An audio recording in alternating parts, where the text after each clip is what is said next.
Good morning, friends. So I am back and I have a bike like Sergio's with me, which means that I'm going to do our mini lesson for day 3, which is where we are focusing on our theme. And so the question that goes with our theme is, what is the big lesson that readers can learn from this story? So I'm going to be looking at what the lesson Ruben learns in A Bike Like Sergio's, and you guys are going to then go and do the work in Peter's chair. And what lesson did Peter learn throughout the story? When you're doing this, the same thing as when we do anything when we're retelling our book or when we're talking about a book, we want to find parts of our book that support our thinking.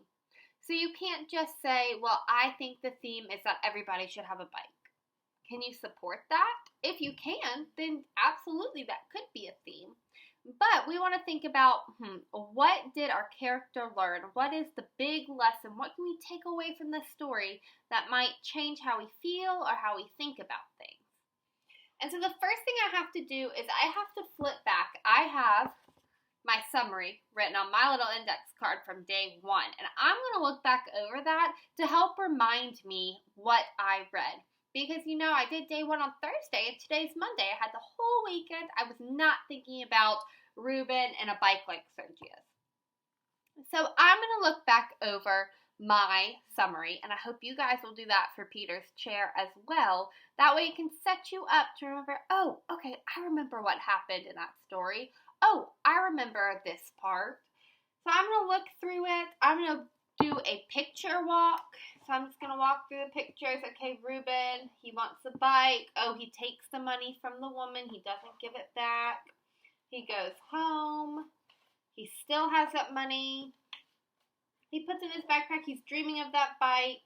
Mom asks him to go do some things. Oh, he thinks he loses that money. He's very upset because now he cannot get what he wanted, which is that bike. He found it. Oh, goodness. But then he realized he has to do the right thing. He has to give the money back to the woman. So he gives it back, and then his family is very proud of the choices that he made. That was really fast.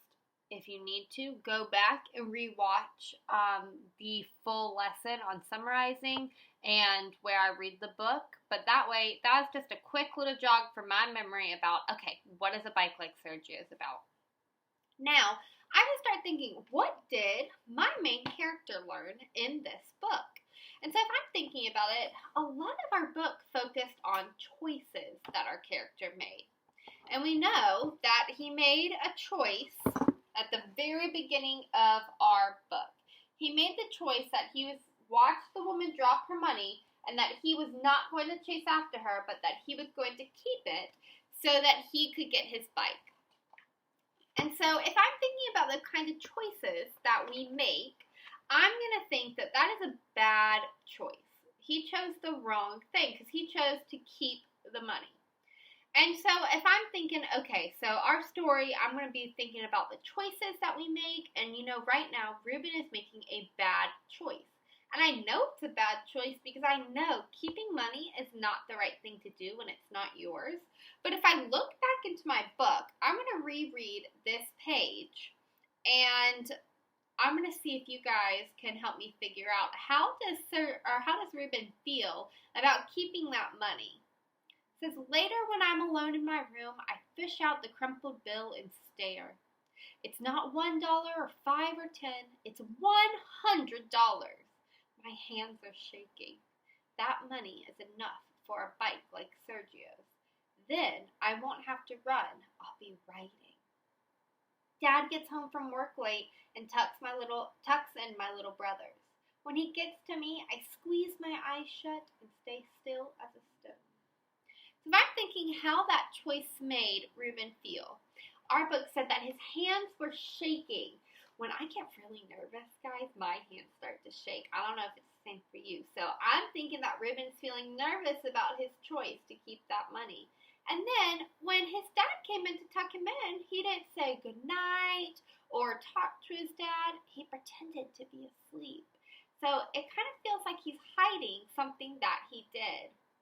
So that is how I can support that the choice that Ruben made at the beginning of the book was a bad choice for Ruben.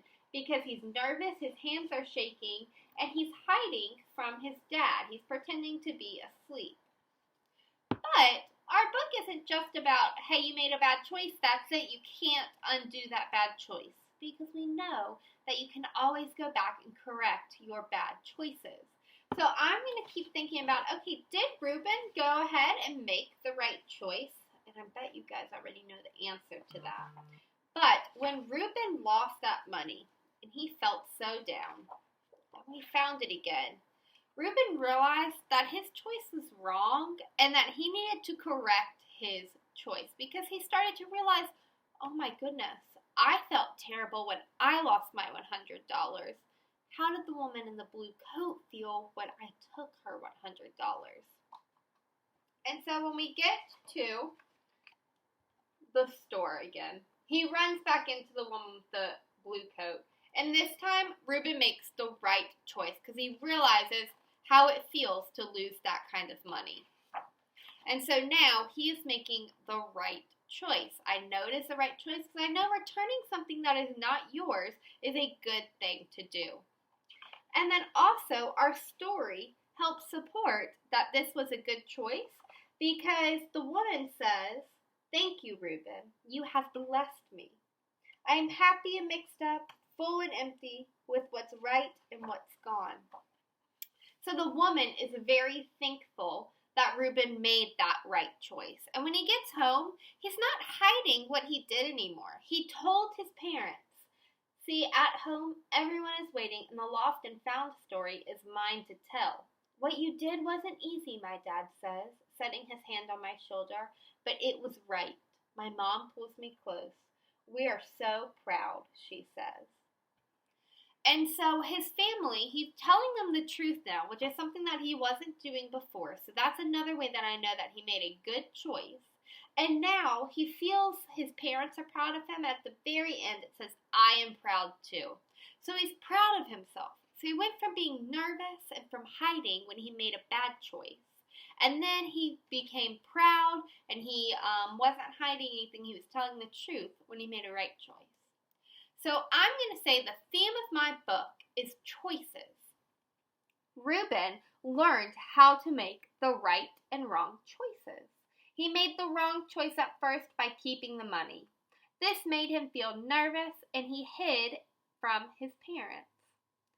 At the end of the story, Ruben made a good choice. He made the right choice and he returned the money that he found and he felt proud and he knew his parents were proud of him.